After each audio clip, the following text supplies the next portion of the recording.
the presentation, and we look forward to having our presenter present on. Just 1 second here. I'm going to stop sharing my screen. Today is the presentation for this evening will be recorded. So just a reminder on that. So Sylvia, do we have that on record? It's recording. Yep, it is recording. All right, there we go. Thanks.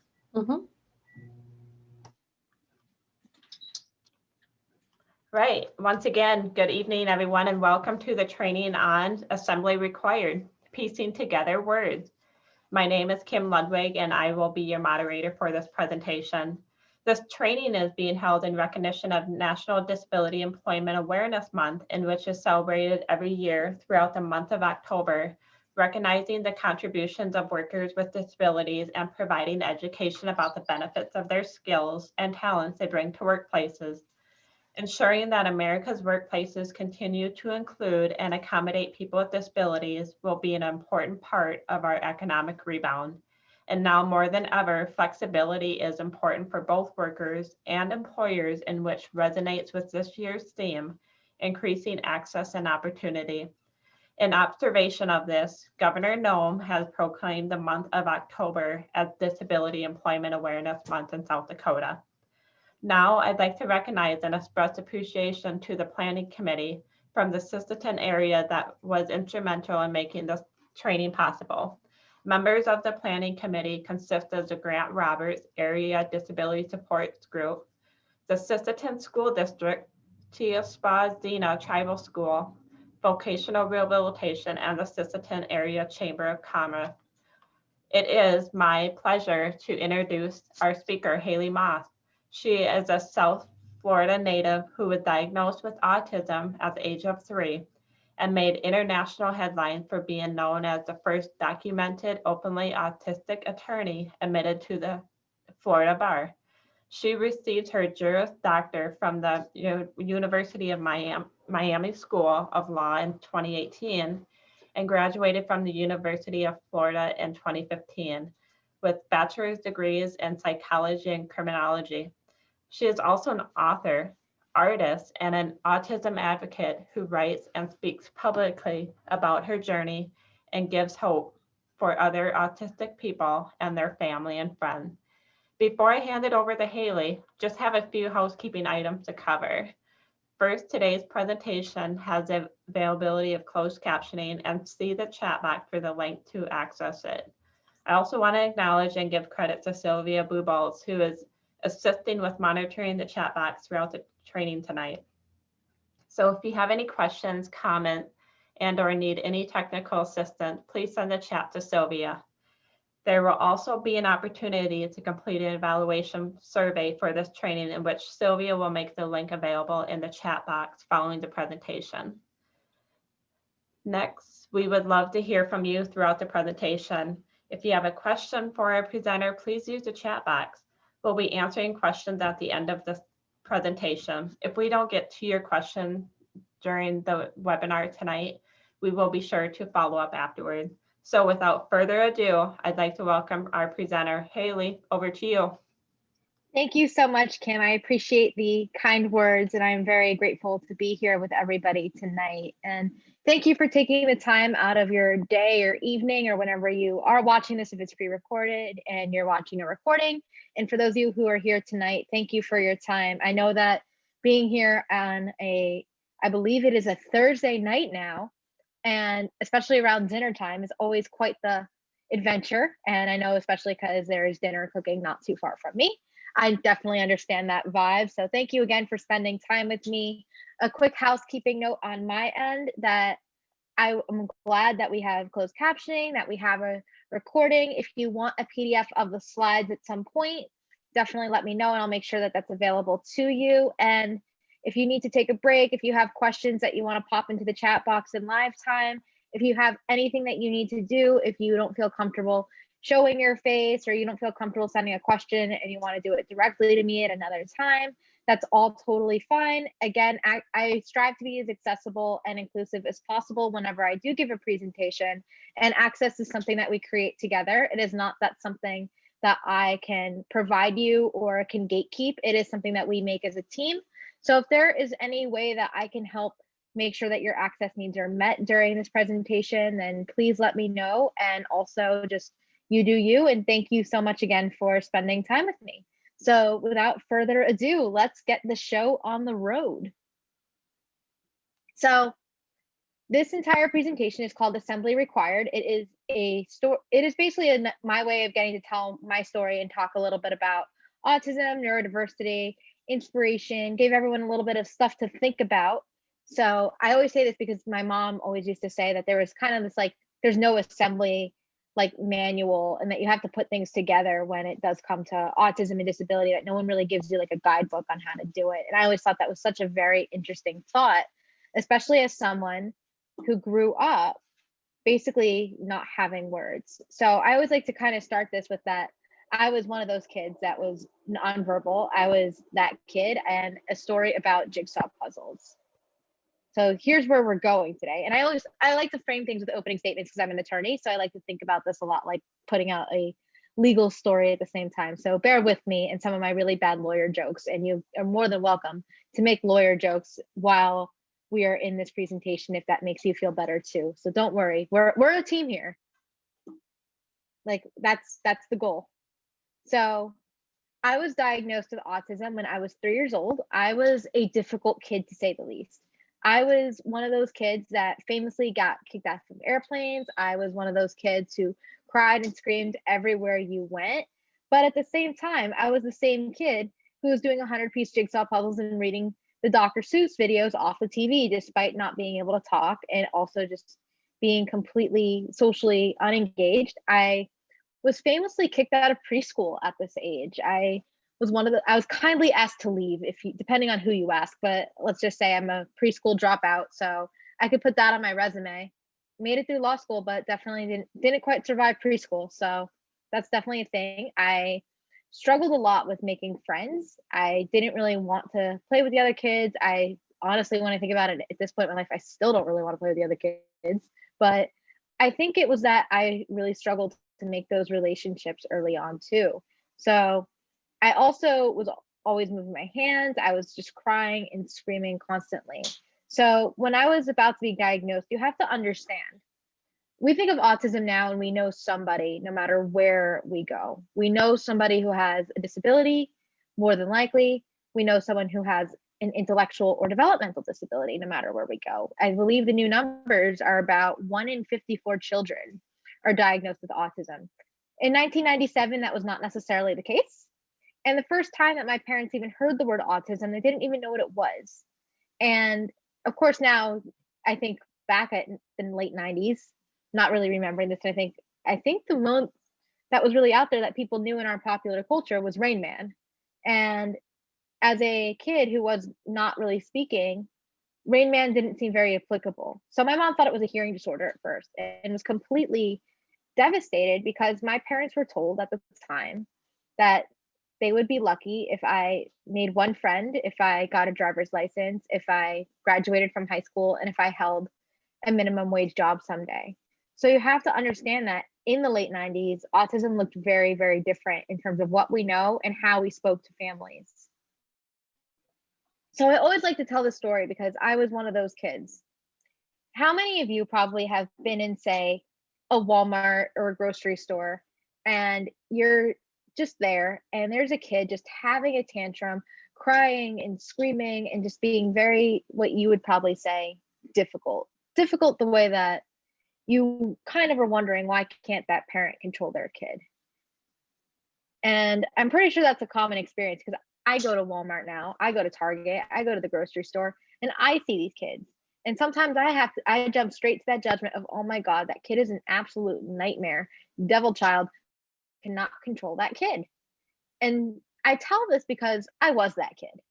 I was that kid who my parents were given the dirty looks, the why can't they control her, the why is she just crying and screaming and melting down. And I tell that story because I think about what happens when I go into a Walmart today. I think about what it's like to have all of that stimulus, that there's so many people just walking around. There are such bright lights. There are so many things to look at and see and touch and feel that it's almost overwhelming. How can you not want to just be completely at a loss that your body is doing that? And I tell this story because I don't want you to be judgmental when you see that, because we all are quick to judge and we are always really quick to assume the absolute worst in somebody. So maybe it isn't that parent can't control their kid. Maybe it's just that kid is like me. Maybe that kid is just an overwhelmed autistic or neurodivergent person who is just trying their best to navigate and their body just can't fight it anymore. That maybe it isn't that we're all just these bad, difficult kids. And even when I think about myself having been a difficult kid, I don't think that I was difficult in the sense that maybe I was just bad or misbehaving. I was just crying and screaming a lot of the times because it was the only behavior that I had to communicate. If you don't have words coming out of your mouth, how are you going to communicate with the world around you? How are you going to do that when we don't have the same technology that we have today? That we don't have apps on the iPad, we don't have these different communication tools for augmentative and alternative communication. Again, the late 90s, very different time. How do you communicate when you aren't writing, you aren't talking? And for me, body language and crying and screaming were the only language that I had. And it was the only way I can say, I need to get myself out of here. So I really just want you to give that a little bit of thought when we talk about those kids, when we see those kids, and we all have that same instinctive reaction to just kind of judge the parents when, for all we know, there's something else going on.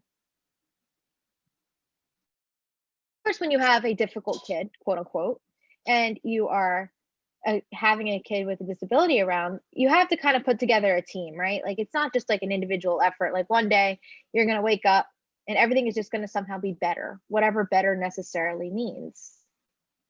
So I always kind of subscribe to this idea that it takes a village to raise a child, and it takes an even bigger village to raise a child with a disability. So the village that I think about the village often, about the people that I've seen parade in and out of my life and the lives of those around me, because it isn't just, your family and friends that are the people who are caring for you and are trying to help advocate for you. It's also teachers, it's also psychologists, it's also occupational therapists, it's speech therapists, it's educational advocates if you need that. There are so many people who go into making something happen. And then there are people who come and go over time too, that there's really just this endless parade of people. And I think about this now because all of us have a village of people who are behind us. Maybe it's your family, maybe it's your partner, maybe it's your boss, maybe it's your coworkers, maybe it's all of your friends, maybe it's your students, maybe it is your just anybody that you know that has helped shape you into who you are. And imagine when you need extra support in life, that village necessarily is going to be really, really big, and that there has to be some kind of way of how are we going to make it so that this child's quality of life is better?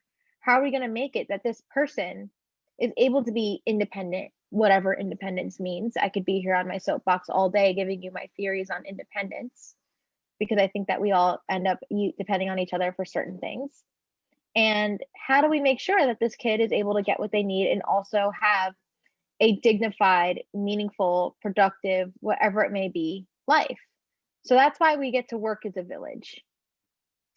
And something I always like to say is, does the village even follow instructions? Like, is there some kind of like instruction manual ready to go? Because with this whole idea of assembly required, it's like, okay, you got a bunch of parts, right? And what exactly are you supposed to do? So there was no exactly like guidebook to raising an autistic child. I think my parents really were totally groundbreaking in a lot of ways, and I have so much respect for them. But I know that they didn't exactly have guidance. They didn't have that mentorship. And at the same time, there's no real instructions for me of how to exist in this world as an autistic person at the same time. So that's something that I've kind of learned as well, is that if you're spending all of that effort trying to make us into neurotypicals, so people that are non-disabled or not autistic, it's not going to go very well. So I think that there's this kind of burden that exists, that we're going to try to make everybody quote unquote better, that we're going to make them as non-disabled as humanly possible. But that's really not the goal. The goal, so I've learned, is trying to just, be your best self with what you got. I don't want to be neurotypical. If I'm trying to become neurotypical, then I guess I probably failed in some way. I don't want to be someone that I'm not. So the really cool thing is with my village is they've always kind of pushed me to just be the best version of myself that I can be and to be happy and to follow the things that I'm passionate about. So you could have that really awesome village. And we've always just tried new things. I've kind of cycled between different things. So I like to think about that time when I was a little kid and I was placed into dance class. I am not very good of a dancer. I never will be. I'm pretty sure anyone who's ever been with me to a senior prom or anything of that nature, or even if we were in person together and we got to hang out and you saw me dance, you would probably laugh at me. But that was one of those things that we tried to do to maybe help me socialize and things like that. And I ended up doing things like horseback riding. I ended up basically joining all sorts of art things and I loved it. I did acting at one point and I'm happy to tell a little bit of stories about my acting days because I was quite proud of them. And that was the thing, that getting to try new things helped me grow as a person and helped me learn social skills. It helped me start talking more, all sorts of great things. So there was no real like instructions being followed to get to where we are today.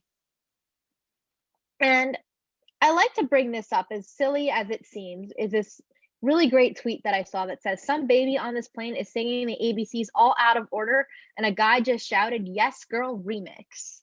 And I think this is funny because autism is a developmental disability. And with developmental disabilities, the whole thing is that development happens in either this nonlinear fashion or this way that just is atypical.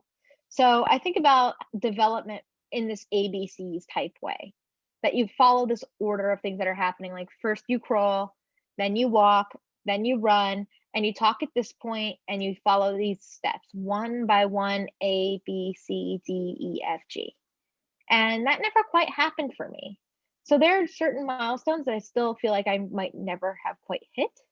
There are also certain milestones I know I hit out of order. So I was doing those jigsaw puzzles, those 100-piece jigsaw puzzles at age 3, but I wasn't able to speak. I also didn't know how to tie my shoes until I was 8. I didn't know how to put my hair in a ponytail until I was about 12. And these are things that you're hearing like, wow, that seems pretty normal. And then I'm sitting here like, you know, I attempted to use the straightener tonight. So I did something really, really good. And of course, like every teenage girl that I ever knew was a lot more adept at, doing things like using the straightener. But at the same time, I can also, do all sorts of other stuff that some people might never get around to, or they just don't know how to do. So development for me has always been very nonlinear. And I think that, and there's nothing wrong with that. And again, it's just a remix. It doesn't mean that it's inherently not the same letters, or it's just the wrong alphabet, or it's a different language. It's just the remix. And I think that's a really great way to look at it through an acceptance framework. So as goofy as this cute little tweet from this girl Kelsey is, I just really wanted to share that with you because it just is something that makes me smile. And it's also that something that kind of can provoke that conversation in this acceptance framework and the right direction at the same time. So y'all have heard that I was a non-speaking kid. I was crying, screaming, pointing at things, communicating with body language, and just being in absolute terror. So thankfully, at some point, I actually learned how to talk. I think you could probably figure that out by now. We're, say, almost 20 minutes into today's presentation, and I feel like I haven't stopped running my mouth. It's kind of something that I enjoy doing. Again, I'm also a current licensed attorney and former litigator. So running my mouth is something that I'm quite adept at this point. At least I would hope. I could be wrong. You could tell me if I'm wrong, and if I need to shut up, that's okay. Again, this is a judgment-free zone. So when did I actually start talking and what exactly happened? It's something that people always ask me. So when I was in kindergarten, I actually got out of the special education self-contained classrooms, and I actually got to be around other children. I came out of echolalia. So this idea of just repeating things that other people say all the time. So most of the things that I was able to say, I started talking at 4, were just repeating things that I heard from other people. And a lot of folks will tell you that's not meaningful communication, or it's just that. It's just being a parrot. And for me, parroting things back was my way of making sense. So a lot of us do this every day. We do it when we quote our favorite movies, our favorite television shows, or the kind of people who secretly put like Taylor Swift lyrics inside of their like Instagram bios. We all kind of script in some way because it says something that we want it to say. Like depending on the context that we're in. So it is still meaningful speech. It's just when you're autistic, you do it a lot, and then people don't think it means anything. So somehow I became a really passionate speaker and talker. Like right after I was in kindergarten, I gave a toast at a wedding.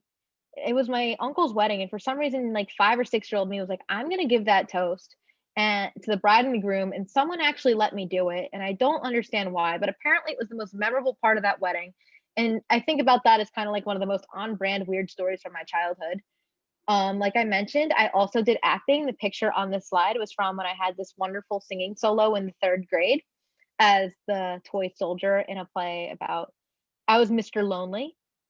My mom has video of it. I would prefer not to show it, and it's because it still makes me cringe, and I still dread the day that she eventually shows it to anybody that I ever like bring home.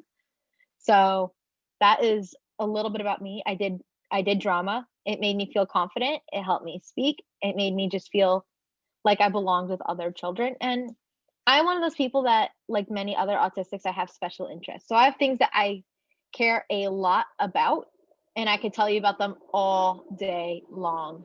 So if you get me on a topic that I really, really care about, just ask anyone that I either work with or I'm friends with. I am basically a human encyclopedia about it.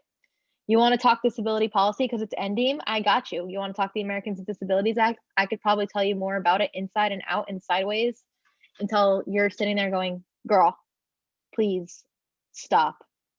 And I could also tell you about anything else that seems to cross my mind that I find interesting, pretty in depth. And again, it's just fun for me to get to share that. And that's something that I think with being like openly autistic that I at least get the pleasure of getting to do is I actually get to geek out about stuff that I care about. Even just talking to y'all today and getting to talk about autism a little bit, getting to talk about neurodiversity, getting to somehow tie all of this together. Y'all are just indulging my special interest. What is exactly being a public speaker in some regard other than just being allowed to talk about the things that interest you? It totally legit makes sense to me. And I'm also a writer. I've always loved to write. So I always see it kind of as like my third language. And I'm not bilingual in the traditional sense, even though I live in Miami and speaking Spanish is something that I'm getting better at. So if anyone has any really great tips for being fluent in Spanish so I can say it's my 4th language, please, please, please let me know. But I feel like I'm fluent in writing, speaking, and neurotypical, like all at once. So for me, writing has always been kind of that like cathartic thing that makes me feel good about myself. It helps me make sense of the world around me. I write about autism, I write about neurodiversity, I write poems, I write short stories. I love to just write whatever is on my mind. I wrote my first book, which is the picture that you see. The first one that I wrote is the yellow one. I wrote that when I was a sophomore in high school. I went to 3 middle schools in 3 years. So I was really I wasn't difficult. I was just academically bored, if we want to be completely honest. So I got to write actually because I was volunteering to speak on a panel because I wanted to give back. And I volunteered to speak on this panel. I was say about 13 years old. It was in Orlando. And when you're 13 also, you want to go to Orlando because you want to go to Disney World, of course. So I volunteered to speak on this panel and I was the only girl and I was the youngest one by about 10 years. And somebody asked me, Haley, how did you find out that you're autistic?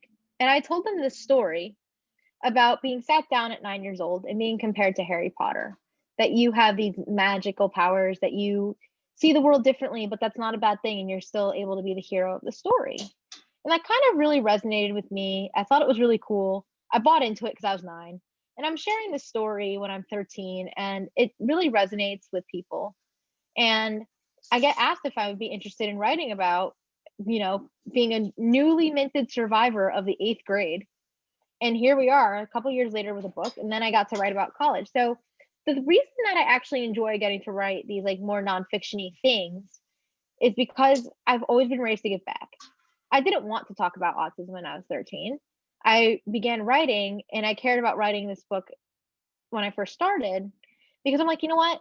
If one thing I learned in 3 years of who knows what in schools, then, and if it helps one person, then I did my job. I did more than I could have asked for. So I look at it as if something that I've been through or something that I say is able to help somebody, then I did something right. Like that's what I hope. If somebody gets something out of what I've presented yesterday, today, tomorrow, if somebody gets something out of it, then I did something right. That's really what I'm about. I want to be able to give back, and writing has always been kind of that platform that I feel like I've had the most ability to give back, especially because something lives on in perpetuity. It's very accessible to people. So I also write shorter pieces for places like the Washington Post, for instance, or certain publications. Is that it's a lot more accessible. It's a way to give back, and most people do have access to the internet or like to actually read books with pictures in them. So that to me is something that is really, really important. And I also like to talk a little bit about kind of this closing arguments, like where we're going. I promise this isn't over yet. I know I like to talk, but I can't burn through things that quickly. But that's kind of the life story of me. And I always like to say that I'm a work in progress. So everyone always thinks that at this point, because I am, I made it through law school, that I'm done. I succeeded. I hit the pinnacle of success. I've had a full time job. I'm a small business owner, and I'm getting to my goal a little at a time and not all at once. And I really like that statement because I'm still figuring out what it is I want to do when I grow up. And when I say when I grow up, it sounds funny because I'm currently in my mid 20s and I'm figuring out what that goal is, and it keeps changing. So, as we know, we are kind of in the middle of a pandemic. I am not with you all in person and getting to give everybody hugs and getting to just interact with you and see all of your smiling faces. I can't see any of your faces right now, actually, and it makes me very sad at the same time. I just see my own screen, and I'm hoping that y'all are at least indulging me a little bit. But I feel like everyone has goals and everyone is a work in progress. So when I think about what my goal is and what people wanted my goals to be, they look very different. So people always want the goals for someone who is autistic or disabled to be have a job, have independence, whatever that might mean to you, have this, have that. And I'm like, you know what? A lot of my goals are the same things that everybody else wants. They're not special because I have a disability. The goals that I have are I want to be independent on my own terms. I don't want to have to say rely on my parents for everything. I want to have happiness in my life. I want to have people that I love, and I want to love other people at the same, and I want to love and be loved just like anybody else. Like a lot of these needs and wants and goals that I have aren't necessarily special because I have a disability, which also kind of goes back to my personal belief that I really don't like the word special needs because my needs aren't special. I just want equal opportunities that everyone else has. I want that love. I want that support. I want those same exact things. I want equal access to jobs. I want to be seen as fully human rather than that there's something special. Because what really is special about that is that's the same stuff that we as people all really want in our lives and for those around us because we care about them and we love them and we want the folks around us to be successful and have productive and meaningful lives. So I always like to remind people somehow in this world, I actually went to law school. And once I got through high school and writing my first book and all that stuff, I went to college at the University of Florida. I was a super duper nerd. I graduated in 3 years. Okay. Like I redefined nerd. I was pretty proud of it. I was 20 years old and I'm like, what am I going to do? And I went to law school. It was quite possibly the most difficult thing I've ever done emotionally and physically because it just kind of takes a lot out of you that I still think about it a lot and I still have a lot of issues left over from it because law school teaches you and kind of a little bit of what law school has taught me. We talked about yesterday with this idea of ableism and internalized ableism. So we talked about different stereotypes against people with disabilities and how people who have disabilities may eventually start to believe in those stereotypes based on what we're told. So that's kind of the stuff that you grapple with when you are going through higher education is that when people tell you or you believe start to believe that you're lazy and rather or you're not doing things the same way your peers are, you eventually begin to believe it. Not because and then you have to eventually unlearn it and realize, I just work a little bit differently than those around me. And I actually passed the bar exam. I get asked about this all the time. The bar exam was definitely an adventure. I did pass on the first try, which I'm quite proud of that I didn't have to go back to take it again because going to take a test in a convention center with 2,000 plus people is not fun no matter who you are. And going to do that more than once just sounds like an absolute nightmare. if you are someone who is in this audience and you are an attorney, or you are friends with someone, or you know someone who knows someone who knows someone who did take it more than once, that does not make you any less valid. It just kind of sucks because it's an experience having to take it. And this picture on the right is when I was in court getting sworn in as an attorney and taking the oath, and probably one of the last times that I was in full on attorney garb, and it felt pretty cool, honestly, because I feel like I wasn't always suiting up every day and all that and whatnot. So it was really a special day for me. And that's when you kind of heard what Kim mentioned in the introduction, that I was documented as Florida's first openly autistic attorney. And people regularly ask me about this. Is one, how did that word even come about? And two, not only what does it mean, but like what actually happened? So to me, being openly autistic is the freedom to be exactly who I am without any apology, without any fear. So being open means that I can move my hands freely. It means that I could say what I'm thinking and not worrying about how somebody else is going to perceive me. It is knowing and walking into the face of that potential discrimination. It is knowing full well that somebody might treat me like a little kid. And it is knowing that I will not be given the same respect in certain places, and that I have to overcome the lack of that people don't see me as competent. So most folks without disabilities, you guys already have the presumption of competence. I have to prove my competence just by existing, because I have disclosed at some point in my career. You can find out on a Google search. And even just after my swearing in, I went viral, which is still like the wildest story that I could ever tell. Is that one day I'm in court, like you see here, there's a photographer from like the local newspaper because my boss helped arrange that. And then 2 weeks later, I'm at an event for some local nonprofit. And all of a sudden, the AP got a hold of that local newspaper story, and newspapers and TV stations are all like DMing me and emailing me and trying to get in to talk to me. And all of a sudden, I'm taking 6 weeks off from my job just to do media requests. So going viral is kind of the biggest adventure that I would have ever had. It was something that I think I wish that I was prepared for. And realizing that openly autistic is something that people don't think about, that when you have an invisible disability, that you sometimes have this privilege to pass as non-disabled. And passing is a huge decision and privilege. And I realize there are certain instances where, even though I'm open, people will still see me or perceive me as a neurotypical. This mostly happens in my personal life more than anything, because I think the people that I know really, really well don't really want to give a second thought to, oh, Haley might be different. But again, you're different until you being different doesn't bother people until it actually bothers people and affects them. And that's something that I think about a lot, is this idea of openness and what being open really is all about. And I try to be able to share these things with you because I think that being open helps kind of move this conversation in the right direction.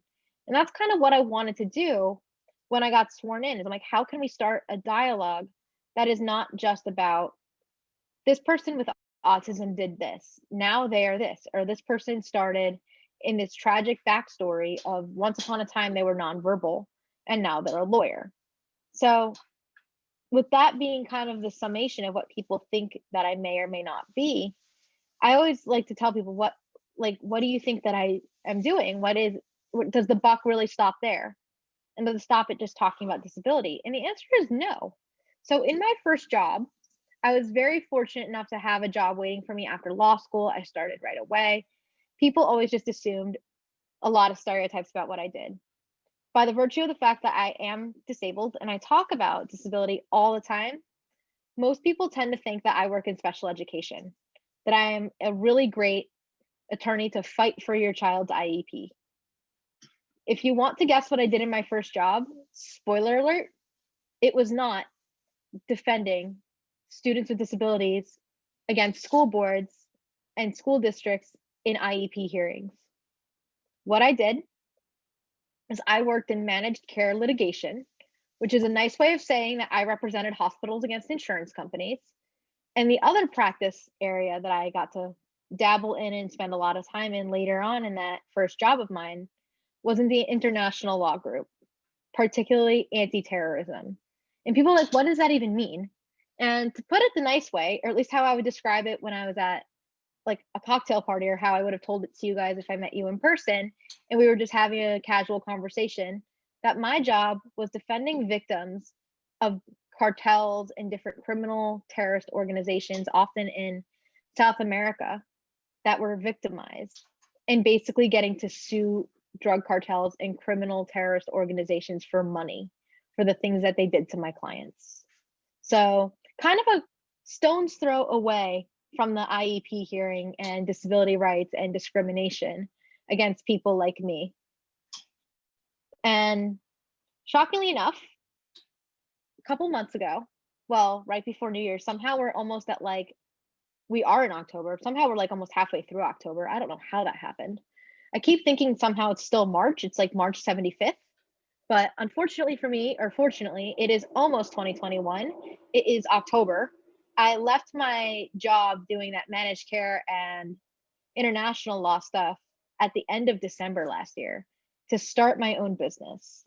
And I wondered at first when I decided to leave that job if I was letting people down and being a failure, because so much was riding on that path of being an openly autistic attorney. Was I no longer an attorney if I wasn't practicing?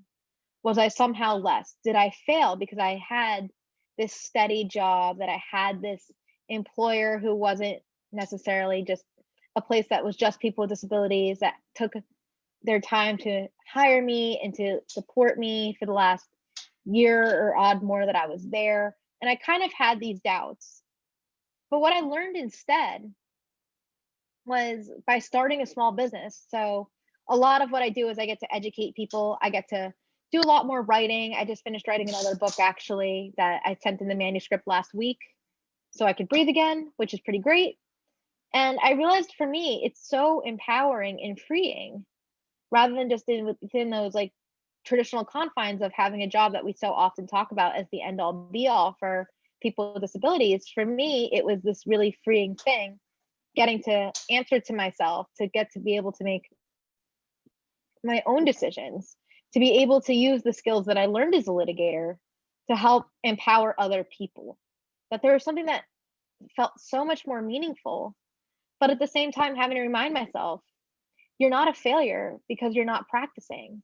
You were just doing something different with that education, and nobody's going to take that away from you. I'm not saying that my dad had to tell me and my mom had to tell me, like, no one's going to ever take away from you that you went to law school, you still sat for the bar exam, you still passed it, you're still a lawyer, you still pay your CLEs, and you still do your continuing education, and you still pay your bar dues, and you can jump back in anytime you want. And I have to remind myself that, because there's so many expectations that people have of you, especially when you are someone who is disabled. People either have no expectations of you and write you off, or they have really high expectations of you because you have been working twice as hard to get half as far at times. So it's really kind of that interesting dichotomy. And it's something that I like to bring up because I like to challenge people and make them wonder, what expectations do you have? Do you think that someone is incapable, or do you think that they're so capable that perhaps they might burn themselves out in the process of trying to continue proving that competence that it's often presumed that somebody else has? So I always am asked, like, so how do you even do this thing? Like, how do you even get this far? And I always say that it's because at the same time, I'm a very passionate person. I love getting to talk. I hope that it shows. I've always been raised to kind of be a positive and to kind of see the bright side of things. And I've always been persistent. So every time the world has said no, I have found a way to say yes in return, because I did not want to be knocked down because somebody told me. So people always try to set limits on what we can and can't do. The only person who can really set those limits of what I can and can't do is me.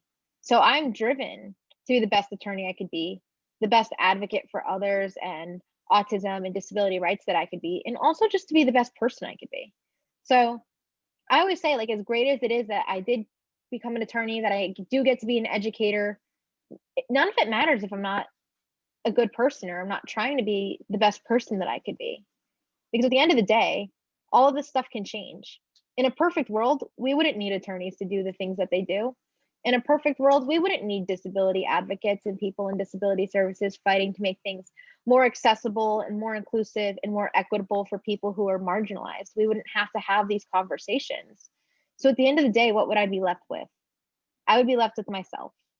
So it's important to me to use these kinds of things that I've learned from working in the disability space, from being disabled and having to overcome these barriers, that how can I somehow be a better person at the same time and not just hope people feel that they are better people by virtue of the fact that they are around someone who is disabled, or just learning from the fact that they overcame like being nonverbal and here we are. So I like to move into this idea of neurodiversity. We talked about this a little bit yesterday. So if you were here yesterday with the folks in Brookings or are watching that training or presentation first, then this might seem a little bit familiar to you. But something that I really took to heart, especially after going viral, was trying to shape these conversations around disability and autism to be a lot more inclusive and to include neurodiversity. So if neurodiversity is something that is new to you, it's this whole idea that neurological differences and cognitive differences are to be accepted, recognized, and respected like any other human variation. So kind of like race, gender, sexual orientation, like these things are just like naturally occurring things and that are part of the diversity of humanity. But the goal is really this acceptance. And I painted the picture at the bottom that says the goal is acceptance. Somebody put that really nice quote over it for me, and I really appreciate the folks that did that. So different forms of neurodivergence include autism, ADHD, learning disabilities, intellectual disabilities, Tourette syndrome, mental health disabilities, that there are so many different ways that we can have different kinds of minds. So having shaped that conversation is something that I really take to heart. And something that I think we should all be thinking about is how we will be better if we have different kinds of minds at work in our society, just everywhere we go, how much we could benefit from that. So I always want to see this acceptance of autism and neurodiversity. So something that happens is, how do we explain that disability is a form of diversity? How do we put these two things together? How do we overcome these employment disparities that we have? Again, it is NDEAM. So I would be remiss not to mention a little bit about neurodiversity in the workplace. We talked about it a little bit in Brookings last night. I really would love it if you want to learn a little bit more. I'm happy to share more resources. And I also just want to see more acceptance overall. So even the different behaviors that folks like me have that maybe seem as atypical. So making eye contact is kind of the worst. It's kind of very uncomfortable to look at people. There are maybe like 2 people in this world who I feel comfortable looking at on any given basis. And they know who they are. And I think it freaks them out because I think I stare at them more than I should. But eye contact in our society is viewed as this whole big thing, that this is how we measure if someone's paying attention to us. This is how we measure if they're trustworthy. This is how we know if they're really, really actively listening. But really, I can't look at you and focus on what you're saying at the same time. And I also am always moving my hands. I'm always moving my body because it just feels good. And it's that full body joy that I wish folks could experience. So you probably can't see it on camera right now, but my hands are always moving. I usually have something playing in them. And mostly because it makes me feel less nervous. It makes me feel like I'm not going to bite my nails, or I'm just going to be somehow getting that sensory need that I have. And it's also really weird not having that sensory input on Zoom, because there's no like room with different lights. It's always like my home environment. Again, this is my kitchen table that I'm sitting at. So if you can see my face and you can see a little bit of my kitchen, then that's that. But then again, this is a different thing that I need this input. Like normally if I was looking at everyone's faces, I'd feel a little bit differently too. So I want to see that acceptance where if our bodies are moving in different directions and our brains are working differently, it's not a big deal.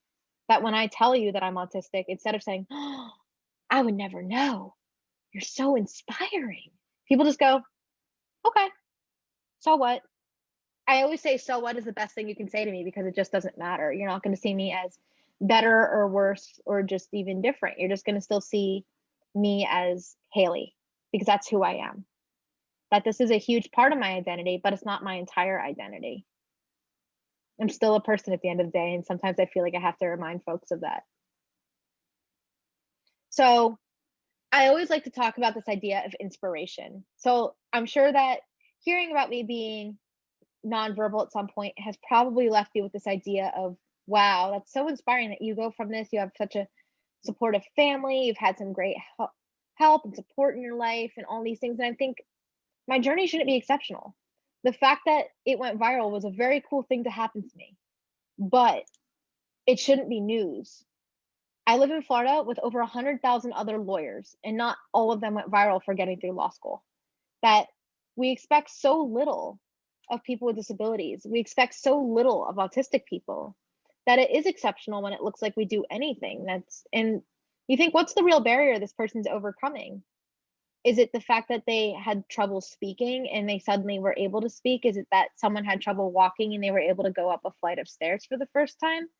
And I think what's really kind of the thing that is the biggest barrier of them all, and this is kind of something that I talk about, especially when it comes to employment and barriers to access, is this idea of ableism and low expectations and stereotypes.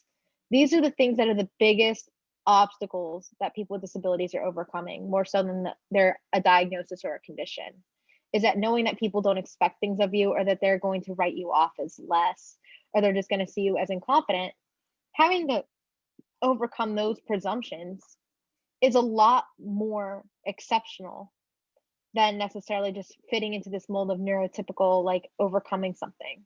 So I always like to think of what inspires me, or whenever I talk to other folks with disabilities, what am I really trying to say when I want to say that they're inspiring me?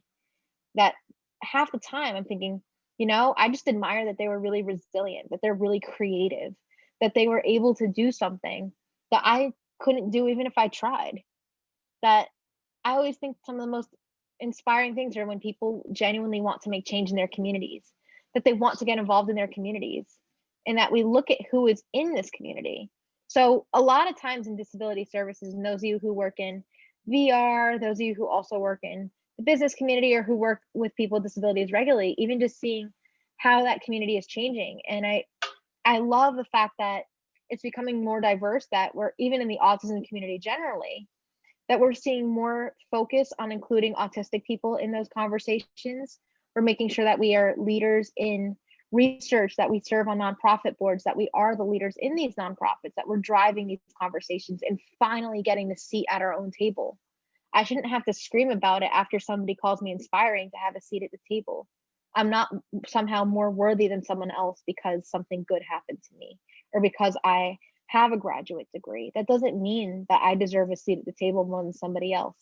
And something that's really inspiring to me at this point is seeing that this table is getting more and more diverse.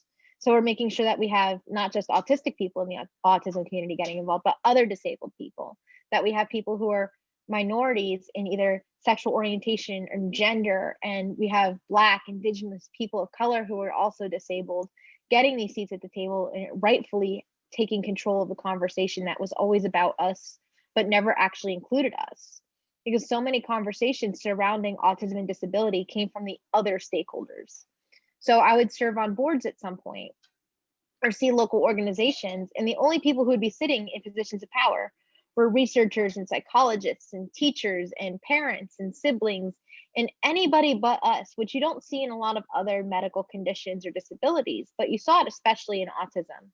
So getting to see those changes, and I ask you to also take a look at your communities and see who's involved, who's telling these stories, who's missing from the stories, who are these stories for, and making sure that we do become more inclusive, and that can inspire change in our communities too, and that's how we build better advocates in one another.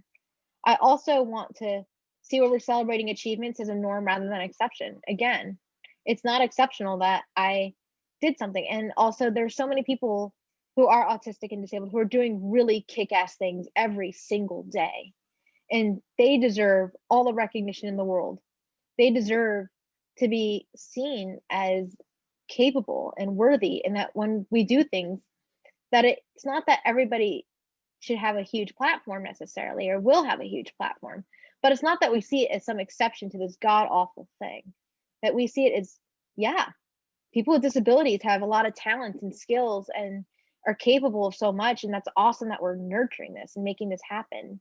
So we can also just keep moving in that right direction, and we can keep ending disparities that our communities face. We can make sure that we're closing those unemployment gaps, that we're making sure that students are being heard in IEP meetings. There's just so much that we could be doing. There's so many different ways that we can get involved. There are so many different things that we notice that are issues in our communities. And especially during NDEAM, when we talk about access and inclusion and it's ADA 30, think about all of these different things that we still have to work on. Think about how much access we are still gatekeeping to some extent.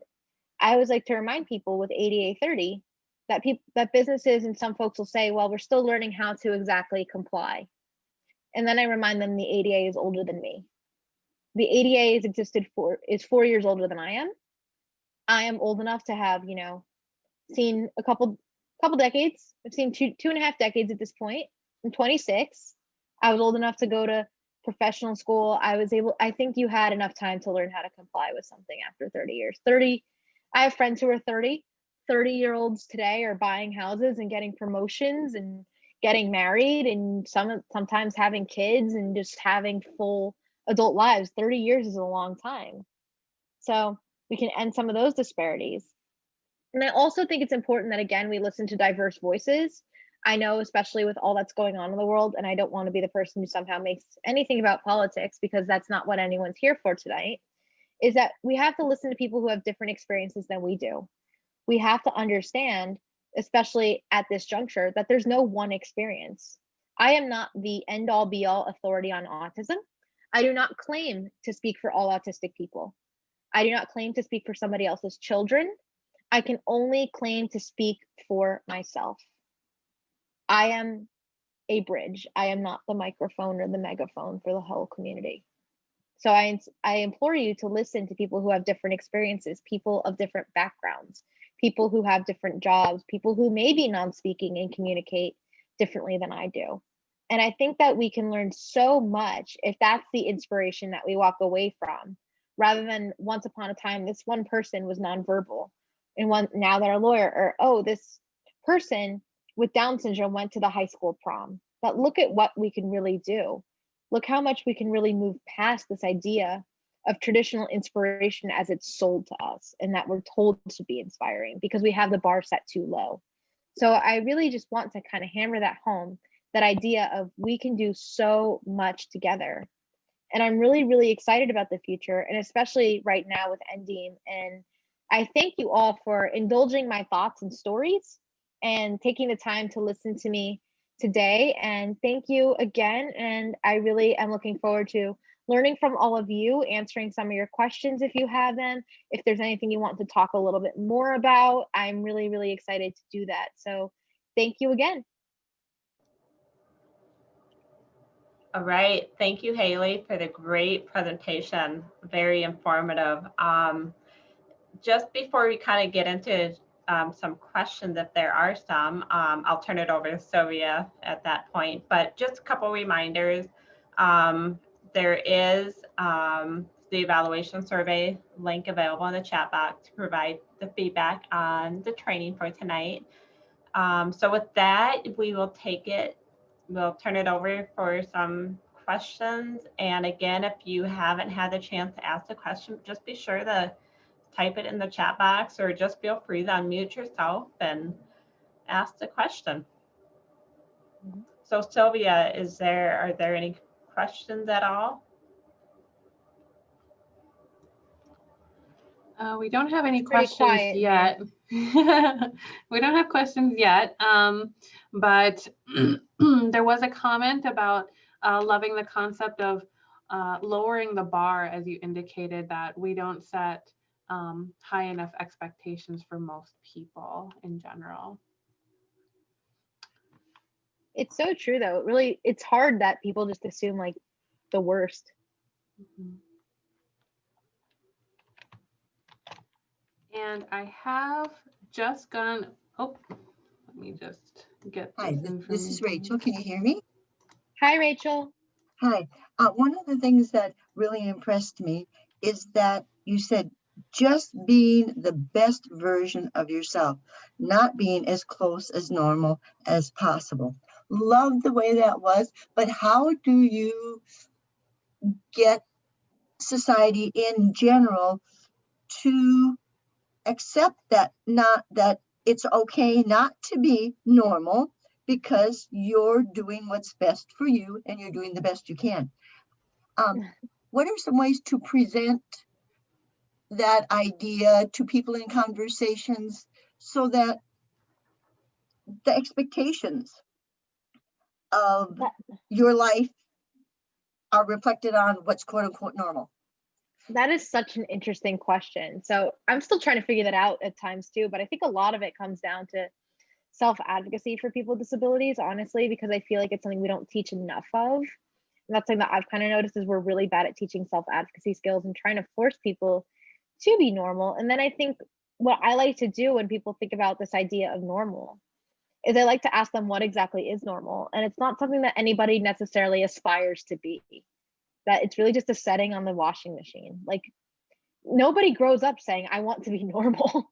Everybody wants to be something else. They want to be extraordinary. They want to be whatever it is that they don't care, like, oh, there's this weird thing about me. So I really think that having self-advocacy skills is something that I really value. And I think that you just have to kind of, I like to ask people questions more than anything because I just am naturally very curious. So when people are like, oh, you should do this, I'm like, why do you feel that way? Because it just helps me understand where they're coming from. And then I can try to advocate for myself and why I don't exactly agree with that. So that's kind of what I've kind of learned at this point in my life. I'm sure there's a much better, more nuanced answer. And I could probably think it out more, especially when I write this out later. Because I always write down questions that I think are really interesting that people pose to me. So then I can come up with a much better answer about this idea of normal and being your best self, but while also still fighting that belief that people have that you have to be normal. So thank you for that question, because now I'm going to be thinking about it for the rest of the night. Hello, this is Mike. Hi, Mike. Hi.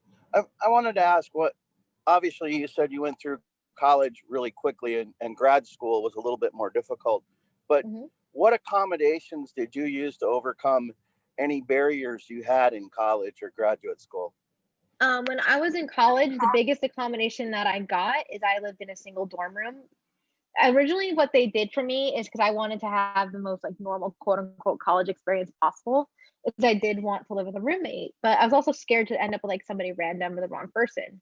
So housing and disability services helped match me with current sophomores who were looking for roommates, because it would help me have someone who was more of like an older sister figure who could help me out, maybe help me socialize, things like that. And it unfortunately did not go very well. My roommate was kind of very difficult, to put it lightly. And eventually housing helped me get a single room, and that helped me tremendously. So I didn't have to deal with a lot of the same dorm drama. I still like lived on my own. I've mostly lived on my own since then. There's been a couple exceptions to that as far as roommates go, quote unquote, or roommates, whatever you want to, because I lived at home at some point, like all sorts of different stuff. But that was the biggest thing that helped me. And the problem with accommodations that I noticed in school is a lot of times the only thing that they want to offer you is extra time on tests. And I've always been kind of okay at taking tests, and I always got really good grades. So a lot of the different accommodations I'd be offered weren't very helpful. I wish they had helped me with things with like executive functioning skills and keeping track of things, or having information presented in more than one way. And I didn't realize that stuff you can ask for, especially when I was an undergrad. But there are ways that we can make things more accessible to all learners. And I think about that accommodations, at least in education, should really come from that universal design perspective to make it equitable for anyone in any different learning style out there. Right, we've got about 2 minutes left. So any final questions, comments? Your books, very useful. Yes. How do we get them? Amazon or whatever local independent bookstore or publisher you have. I'm really excited because I have a new book coming, hopefully 2021, fingers crossed. But it is about neurodiversity for lawyers, so then they're better at representing and working with people in the workplace and also understanding some of that stuff. So it's super nerdy, but that's what I've been up to the last 6 months of my life, or 6+ months. But everything else is on Amazon or your local bookstore. I'm sure you can request, and I'm happy to drop some links. And if you want to visit me on the internet, I will post a link into the chat box for my website, which is haleymoss.net. So then you can visit my online house and connect with me on social media and all of that stuff too. I'm very, very online. Again, I'm just your very typical 26-year-old who spends too much time on the internet. So, and on social media. So please say hello. Right. Well, we're getting some additional comments that people have appreciated your presentation and are thanking you very much. So again, thank you, Haley, and thank you to everyone for joining us this evening, and take care, everyone. Thank you so much for having me. Thank you, Haley. And please remember to take a few minutes to just fill out the survey if you can. And thanks everyone for joining along. Thank you for spending part of your evening with me. It really means a lot because I know that nights are always funny and we all have obligations with our families and friends or whoever we live with or our job, or we just want to relax. So I thank you for taking an hour out of your evening to spend it with me and the folks from our organizations here in Sisseton. So thank you. Thank you.